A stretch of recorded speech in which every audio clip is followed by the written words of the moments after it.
Hello everyone, welcome back to my new videos. आज का हमारा मुख्य उद्देश्य है कि इग्नोर कैसे करें।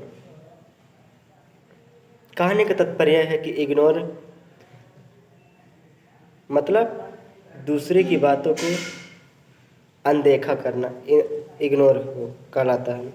जैसे मान लीजिए आप किसी प्रतियोगी परीक्षाओं की तैयारी कर रहे हैं, जैसे कि प्रतियोगी परीक्षाओं की श्रेणी में SSC, NTPC, net, UPSC, MPPSC कई प्रकार की वनडे एग्जामिनेशन होती है। इनमें आप तैयारी के लिए जुट गए हैं। आपके कोई सगे संबंधी या आपके कोई आस पड़ोस वाले या फिर आपके कोई दोस्त आपको जब ये कहे कि ये सब मत करो, ये तुम्हारे बस की बात नहीं है, कई लोग किए कुछ नहीं होता, जॉब नहीं लगती। मैं अपने आसपास के कई बच्चों को देख रहा हूँ जो तुम्हारे जैसे पढ़ के घूम रहे हैं, उनका कुछ नहीं हो रहा है, तुम्हारा क्या हो रहा होगा। तो मैं हाथ जोड़ के प्रार्थना करता हूँ कि ऐसे लोगों से 10 कदम दूरी बनाए रखें। और दूसरी बात, जैसे आप सोशल मीडिया प्लेटफार्म में अपनी भाग आजमा रहे हैं, आप कंटेंट डाल रहे हैं या फिर आप तरह तरह के वीडियोस बना रहे हैं, तो उनमें भी कई ऐसे व्यक्ति मिल जाते हैं जो आपको हर वक्त डिमोटिवेट करते हैं। डिमोटिवेट करने का मतलब होता है कि आपको उस कार्य में उकसाने के बदले आपको अनुत्साहित कर रहे हैं, मतलब आपको भड़का रहे हैं। याद करिए कि आप जब पहली बार धरती में आए थे, कितनी रौनक के साथ आपका स्वागत किया गया था। खुशी के साथ आपके फैमिली, आपके मम्मी पापा, उन्हें यह भरोसा था कि आप उनके लिए एक अच्छा चरित्रवान व्यक्ति बन के उनके सपनों को साकार करेंगे। उन्हें भरोसा हो गया था कि यही बच्चा है जो मेरे कमजोरियों को दूर करके हमें एक अच्छा जीवन देगा। तो आप दूसरों की बातों में क्यों आते हो? मेरा तो साफ साफ कहना है कि जो इस प्रकार के व्यक्ति हैं, इनसे सदैव दूरी बनाए रखें। मैं तो मानता हूँ ऐसे व्यक्तियों की सलाह लेना चाहिए जो कई सालों से जिस चीज़ के लिए खुद को करने का प्रयास कर रहे हैं वे कर नहीं पा रहे हैं, मतलब लगातार घिसते जा रहे हैं उसी कार्य के प्रति। और असली सफलता का मतलब उनसे पूछिए जो सिर्फ 0.009 सेकेंड से रह गए हैं।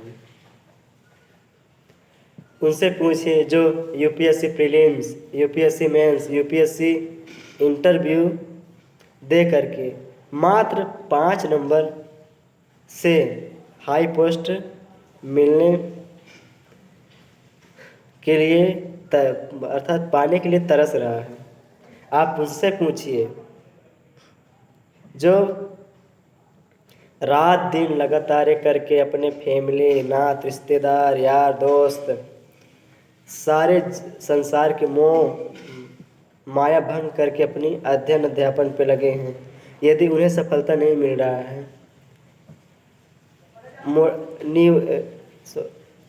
निगेटिव हो रहे हैं, मतलब उन्हें सफलता नहीं मिल रहा है, सफलता का मतलब उनसे लेना है।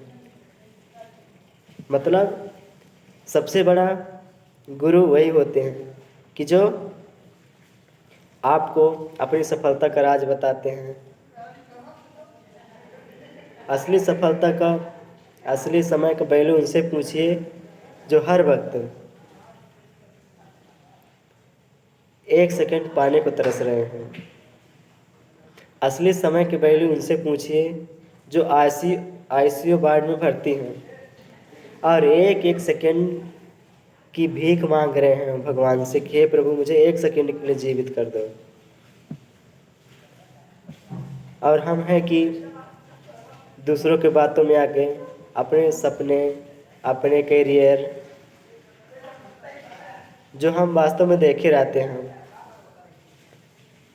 उन्हें दूसरों के बातों में आके टाल देते हैं। जैसे मैं एसएससी की तैयारी कर रहा हूँ, मेरे एक भाई ने बोला एसएससी बहुत रिस्क है, एसएससी नहीं कर पाओगे, एसएससी बहुत सारे बच्चे करते हैं लेकिन किसी का नहीं होता। तो हम उनके बातों में आके क्या करते हैं, एसएससी छोड़ के हम क्या करते हैं, एनटीपीसी में आ जाते हैं। भाई हमें उनकी बातों पे नहीं ध्यान देना है, हमें खुद पे ध्यान देना है कि मेरा मन क्या कह रहा है, क्योंकि बड़ा मुझे बनना है, अपने ज़िंदगी का हीरो मुझे बनना है। ये लोग क्या, लोग तो ऐसे हैं कि आज रहेंगे कल नहीं रहेंगे। जो आजकल सोशल मीडिया में दोस्त हो रहे हैं, बन रहे हैं, जिनकी स्टोरी मेंशन करो, जिनकी फ़ोटोज़ लाइक करो, जिन्हें कोलैबोरेट करो, एक दिन वही दोस्त आपको 50 रुपये देने के लायक नहीं रहेंगे।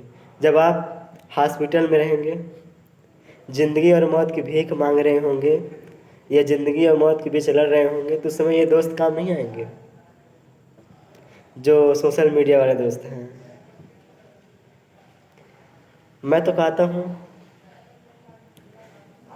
इस बुरे वक्त में वही काम आएंगे, आपके मम्मी पापा। इसलिए सब फर्स्ट प्रायोरिटी उसे देना है जो आपके बुरे वक्त में साथ है।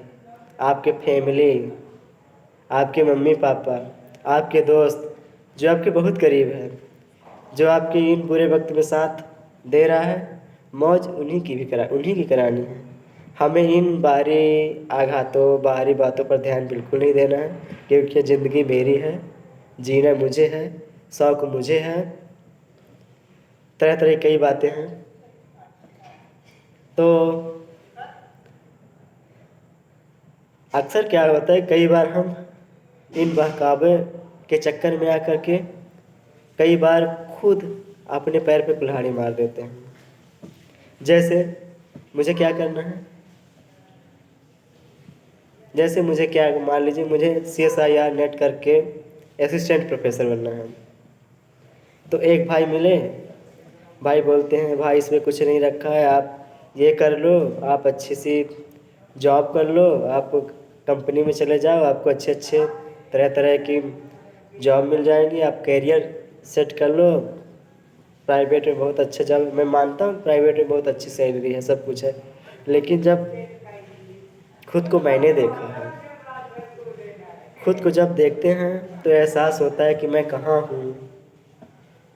आज मैं अपने उन दोस्तों के ऊपर नज़र उठा के देखता हूँ जो आज से 3 साल पहले 4 साल पहले मेरे साथ रहे, मेरे साथ एक बेंच में बैठे, आज वो विभिन्न क्षेत्रों में जॉब कर रहे हैं।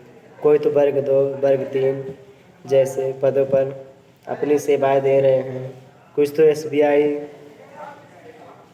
स्टेट बैंक ऑफ इंडिया के मैनेजर हैं, कोई PO हैं, कोई इंडियन आर्मी है। जब इनकी संघर्ष की कहानी और अपनी संघर्ष की कहानी के बीच तुलना करते हैं तो एक ही सीख मिलता है कि हम क्या कर रहे हैं, क्या हमें इतनी सारी कमियां हैं, क्या हम उनके जैसे कर नहीं सकते, क्या हमें उनके जैसे दिमाग नहीं मिला है,